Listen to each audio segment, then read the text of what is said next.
El Señor les bendiga.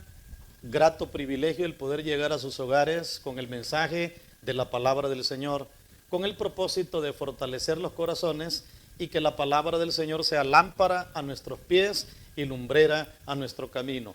En lo personal, la palabra siempre me alimenta. En lo personal, la palabra del Señor siempre me brinda ánimo, me brinda fortaleza y vigor, y por eso creo tanto en lo que impacta la palabra, y por eso le predicamos la palabra cada noche para que usted se fortalezca en el Señor. Este día traigo el mensaje de la palabra en el libro de Habacuc, un libro corto. El libro de Habacuc es un libro corto. Cuando vamos al libro de Habacuc, el nombre Habacuc significa ceñirse o prepararse.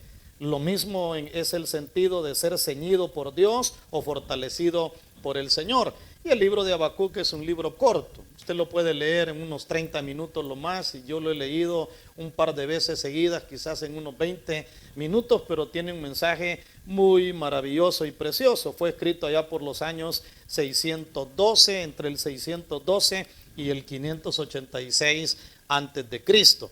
Para aquellos que han profundizado en la historia de la nación judía, el año 586, y si me están escuchando algunos estudiantes del bíblico, relacionarán el año 586 con la invasión babilónica a lo que fue la ciudad de Jerusalén. A la altura, cuando Habacuc Dios lo levanta con este mensaje, lo levanta con un mensaje preparando al pueblo, porque ya a los alrededores de todo Jerusalén, en las cercanías de Jerusalén, los sirios y los asirios ya habían estado amenazando las bases de la seguridad de las naciones. Pero luego se levantó un tercer imperio, que es el babilónico. Ese con toda la fuerza ya estaba arrasando también con los sirios, los asirios. La amenaza había llegado al reino del norte, que eran las 10 tribus, y ahora se aproximaba la amenaza a lo que era la nación judía, el reino de Judá, reino del sur, que eran dos tribus pequeñitas. En medio de todo ese contexto histórico que de manera resumida yo le he compartido, fue que Habacuc se preocupaba. Usted lee el libro de Habacuc y en el capítulo número 1 de Habacuc, Habacuc presenta la preocupación delante de Dios, que ve que todos los alrededores de la ciudad están siendo amenazados, el peligro está llegando, pero él a la ciudad no la ve que tomen decisiones adecuadas en relación a prepararse. Por eso es que el nombre Habacuc es ceñirse, prepararse, porque Dios lo levanta para que el pueblo pueda prepararse para enfrentar cualquier situación en aquel entonces, y esa era la preocupación del profeta. Por eso en el capítulo 1, que solo tiene 17 versículos, él hace una serie de preguntas delante del Señor, las cuales por razones de tiempo no vamos a ir al detalle de las preguntas, pero por lo menos hace unas 2 a 3 preguntas trascendentales delante del Señor. Dios, que es bueno, le da una respuesta también a Habacuc. Y así transcurre el capítulo 2, donde Habacuc está esperando la respuesta de parte del Señor, y ya en el capítulo 3 vemos ya el final, porque los versículos que quiero leer tienen que ver con Habacuc capítulo 3, versículo 17 al 19. 4 versículos que pueden ser transformadores, o 3 versículos, perdón, que pueden ser transformadores para nuestra vida. Porque en medio de toda la convulsión que Israel vivía en aquel entonces, las amenazas en las que vivía Israel, Habacuc dice estas palabras: aunque la higuera no florezca, ni en las vides haya frutos, aunque falte el producto del olivo, y los labrados no den mantenimiento, y las ovejas sean quitadas de la majada, y no haya vacas en los corrales, con todo yo me alegraré en Jehová y me gozaré en el Dios de mi salvación. Jehová el Señor es mi fortaleza, el cual hace mis pies como de ciervas y en mis alturas me hace andar. A este se le llama el himno de Habacuc. Así le llaman la mayoría de teólogos, el himno de Habacuc. En algunas congregaciones también es un himno que se entona, que se canta en referencia a la posición de aquel que conoce a Dios frente a los peligros de la escasez, frente a los peligros de la carestía, y eso es lo que está haciendo Habacuc. Yo quiero retomar el tema del mensaje con dos palabras cortitas: con todo, con todo. Ese con todo del versículo 18 de Habacuc: con todo yo me alegraré en Jehová. Qué palabra impactante la que da Habacuc. En lo personal siempre me ha impactado estos versículos. Yo me los conozco de memoria, los he aprendido porque me gusta recitarlos de manera personal, máxime cuando me veo frente a una situación de limitantes, máxime cuando me veo frente a una situación de escasez, cuando me veo en una condición de que necesito provisión. Siempre esta palabra ha venido a mi mente: aunque la higuera no florezca, ni en las vides haya frutos, aunque falte el producto del olivo, los labrados no den mantenimiento y las ovejas sean quitadas de la majada. Y en algunos momentos lo he parafraseado: aunque en la cartera no haya dinero, en la refrigeradora no haya nada, la cuentecita de ahorro se ha acabado, y aunque no haya ropa, aunque no haya esto y no haya lo otro, con todo. Esa expresión con todo es una expresión que denota la confianza en Dios. Pastor, pero usted dice que en el capítulo 1 de Habacuc, Habacuc está lanzando una serie de preguntas delante del Señor, que cuando uno lee el libro de Habacuc, uno puede creer que Habacuc tenía duda, uno puede creer que Habacuc estaba tambaleando en su fe en Dios, en su confianza en Dios. ¿Y cómo es que ahora está hablando? Es que esa es la pregunta que vamos a resolver. ¿De dónde viene ese con todo de Habacuc? ¿De dónde puede venir ese con todo de parte tuya? Qué lindo es que esta palabra te lleve a ti a decir: con todo lo que se pueda dar en mi vida, yo voy a seguir alabando el nombre del Señor. Con todo lo que me venga, yo voy a seguir glorificando el nombre del Señor. Con todo lo difícil que yo pueda enfrentar, yo alabaré el nombre del Señor. Ese con todo es una expresión de confianza, es una expresión de convicción, es una expresión de experiencia, le vamos a llamar, en el caminar de la vida. Y eso podemos verlo en Habacuc. Ahora, ¿qué aspectos o elementos le ayudaron a Habacuc a poder llegar a este punto de poder decir con todo?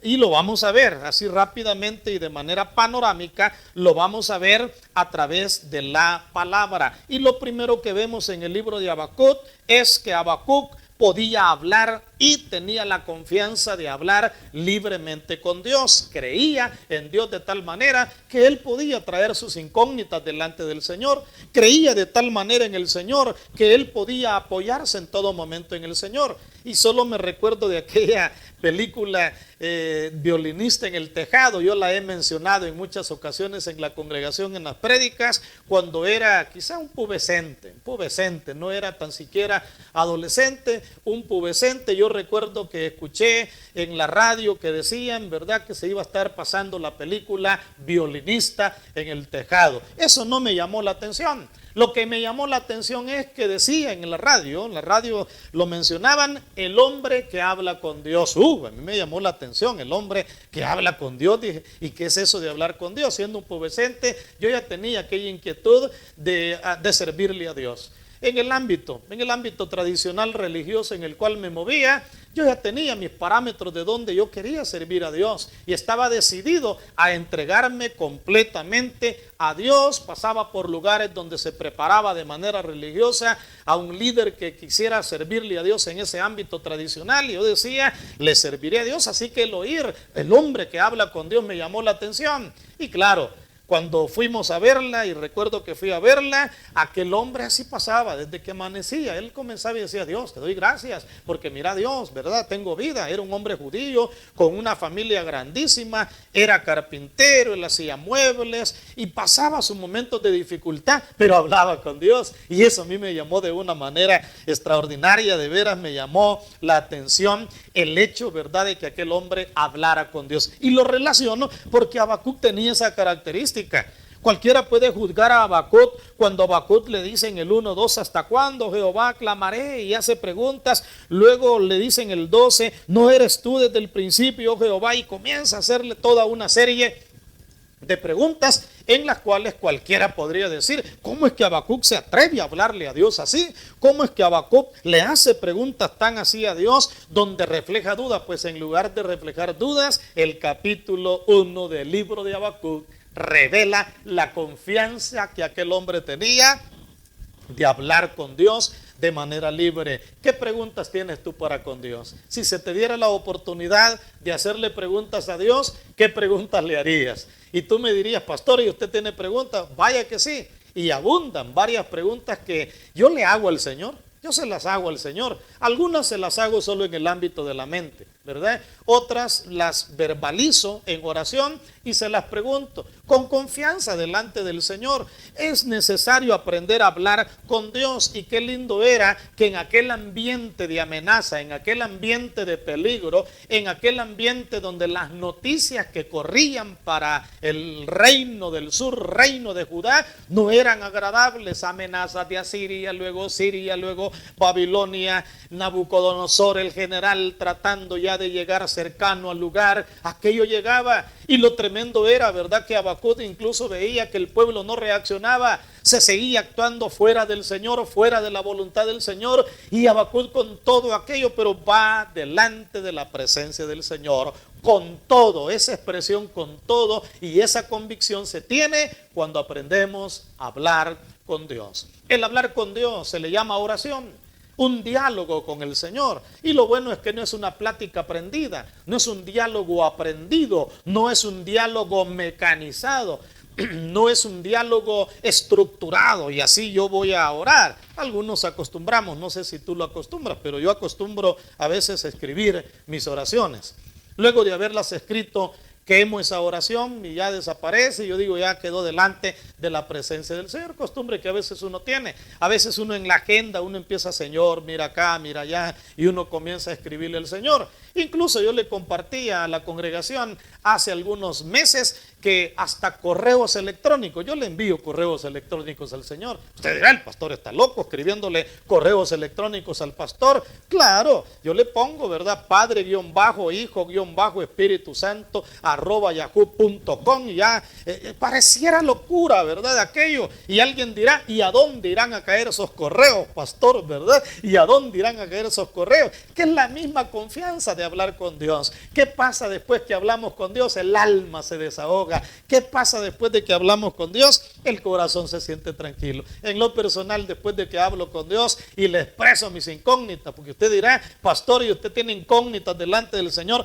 Vaya que tengo varias, en las cuales le digo, Señor, ¿y esto irá a darse, Señor, como yo te lo he pedido? ¿O irá a darse, Señor? Y uno está ahí hablando con el Señor. Eso ayudó a que Habacuc exteriorizara, desahogara, como alguien dijo, hiciera catarsis delante del Señor y le expresara al Señor las dudas, los problemas, las dificultades, para que más adelante con toda libertad él podía decir, con todo, yo me voy a alegrar en el Señor. No importa, ¿verdad?, que la higuera no florezca, que en las vides no haya fruto, que no importan las condiciones que nos rodean. Qué lindo, ¿verdad?, ha de ser llegar a ese punto. Y yo digo ha de ser porque yo no he llegado todavía a ese punto. Cuando las situaciones me preocupan, como que bajo el ánimo, ¿verdad? Cuando hay situaciones que me preocupan, bajo el ánimo. Yo le digo, señores, que no debo de bajar el ánimo, no debo de bajar la alabanza, no debo de bajar la adoración, no debo de bajar un buen temperamento, un buen carácter, no debo de bajarlo. Las preocupaciones no me tienen que distraer, y ahí está uno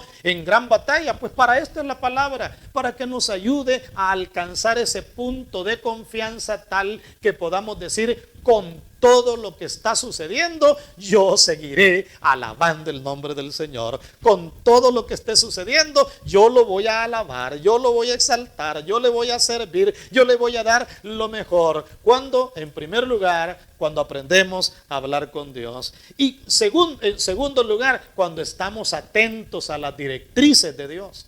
¿Cómo es eso, pastor? Cuando estamos atentos a las directrices de Dios. El capítulo 2, versículo 1 dice: sobre mi guarda estaré y sobre la fortaleza afirmaré el pie y velaré para ver lo que se me dirá y qué he de responder tocante a mi queja. Atentos a las directrices de Dios. Dios habla hoy. Y yo estoy seguro de eso. Dios habla hoy. Si estuviera frente a la congregación y dijera: ¿cuántos creen que Dios habla hoy? Estoy seguro que oiría amenes.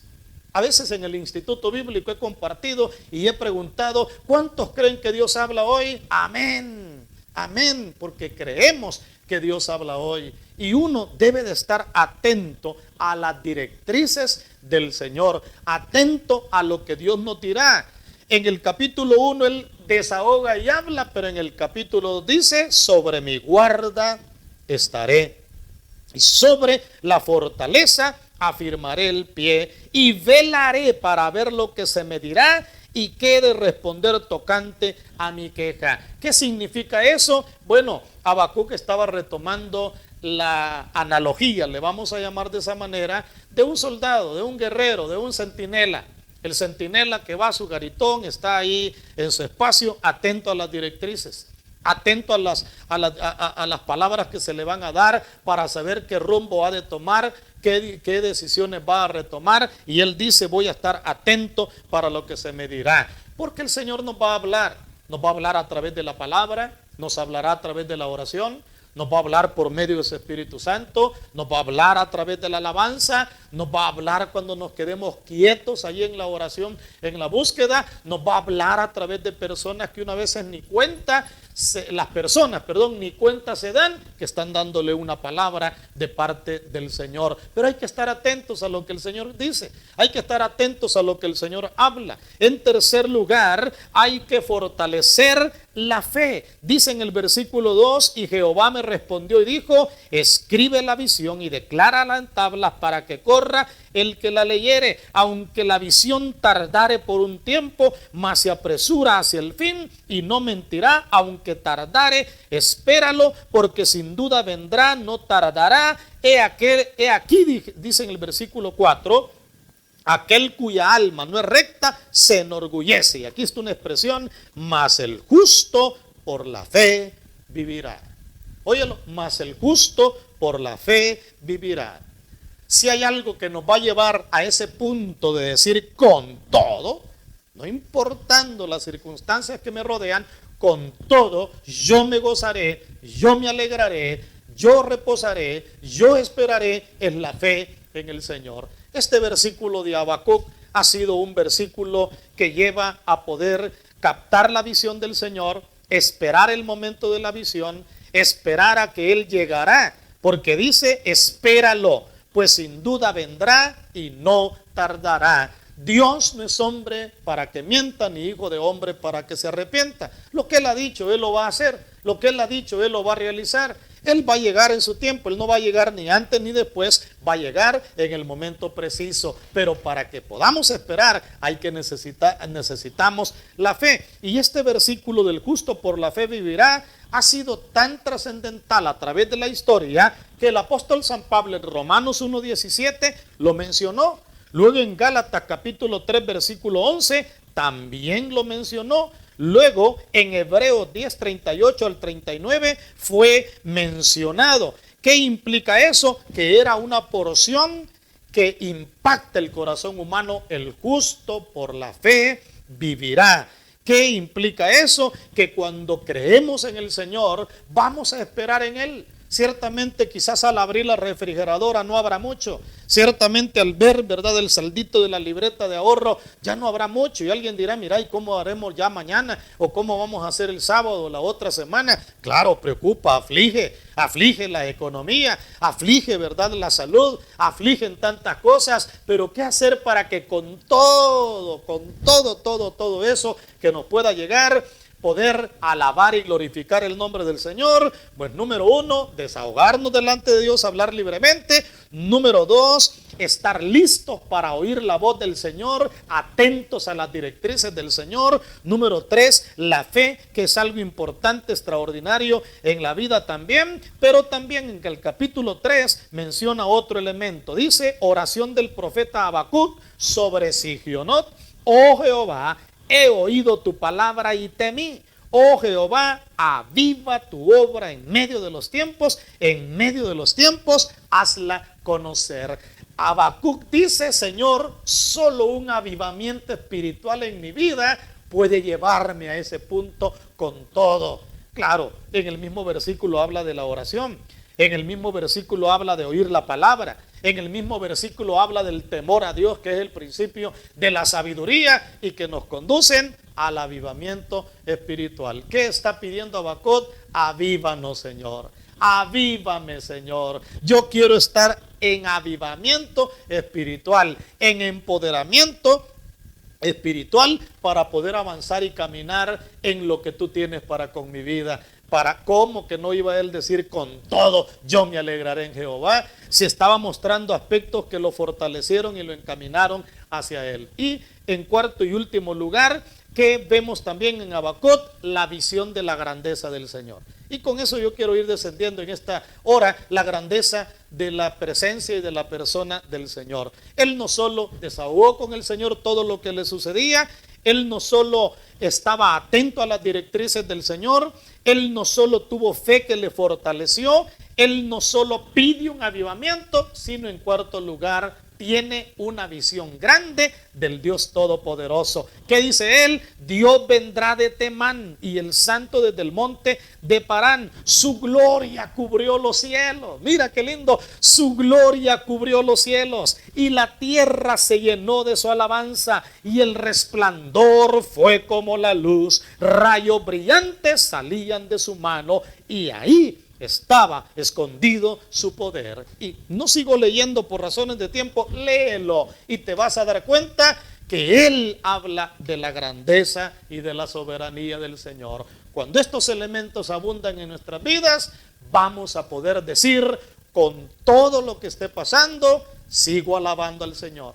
Con todo lo que esté sucediendo, lo sigo glorificando porque Él se merece lo mejor de mi vida. Por eso podemos ir a la presencia del Señor en esta hora y decirle, Dios, quiero abrir mi corazón delante de ti, aprender a abrir mi corazón delante de ti y fortalecerme en ti. Soberano Señor, gracias por darnos, Señor, esta etapa en la cual estamos llevando palabra a través, Señor, del canal YouTube de la congregación, de la iglesia, a través de la página de la iglesia y aprovechando todos los medios para bendecir a cada persona. Bendice a las familias que en esta hora están reunidas, papá, mamá, los hijos, o mamá con sus hijos, papá con sus hijos, todos aquellos que están reunidos en los hogares, Señor. Llega para bendecirles, llega para ayudarles y que podamos, Señor, en esta etapa que estamos atravesando, alegrarnos y gozarnos delante de tu presencia. El profeta dijo, con todo. Y esa expresión con todo es, no importa todo lo que pueda venir, yo me alegraré en ti. Señor, enséñanos estas verdades extraordinarias de la palabra. Queremos, Señor, tener esa confianza de abrirte nuestro corazón todos los días. Queremos estar atentos a lo que se nos dirá, tocante a lo que te hemos dicho. Queremos fortalecer nuestra fe. Queremos entrar en un avivamiento espiritual, pero por sobre todas las cosas, queremos verte en tu grandeza. Si esas cosas suceden, Señor, vamos a ser fortalecidos y bendecidos en el nombre tuyo, Jesús. Amén. Gloria al Señor. Qué maravilloso es el Señor, qué grande es el Señor. Yo te dejo esta palabra en esta hora y te quiero invitar para el día de mañana, viernes, estaremos en lo que ya tenemos varios viernes de estarlo haciendo en vivo. Hemos estado orando de 7 casi a 8 de la noche juntos, orando, recibiendo una palabra. Pues para este viernes vamos a aprovechar el en vivo para poder participar de la mesa del Señor. No estamos en el templo, no podemos llegar al templo, estamos en cuarentena domiciliar, pero quiero invitarte a que podamos el día viernes estar preparados. en la página de la iglesia está el anuncio, pero queremos fortalecerlo, reafirmarlo. Estaremos con la pastora ministrándoles la Santa Cena. Así que alístense para el día viernes, 7 en punto. Comenzamos con una reflexioncita. Bueno, tenemos todo un programa a desarrollar, pero dentro del programa el énfasis es participar de la mesa del Señor. Alisten sus galletitas, alisten el fresquito de uvas, estén preparados ahí con algunas, no sé, ¿verdad? No podemos decir que puedan tener unas copitas en la casa o una tacita pequeñita donde los que ya son bautizados en agua del hogar, poder ponerse de acuerdo, los demás poderse unir, ¿verdad? Los demás poderse unir para poder recibir la ministración de la Santa Cena. Será un privilegio de veras ministrarles la Santa Cena a cada uno de ustedes en sus hogares. A todos aquellos que se unirán será de bendición el hacerlo. Dios me los bendiga y nos sintonizamos mañana en vivo.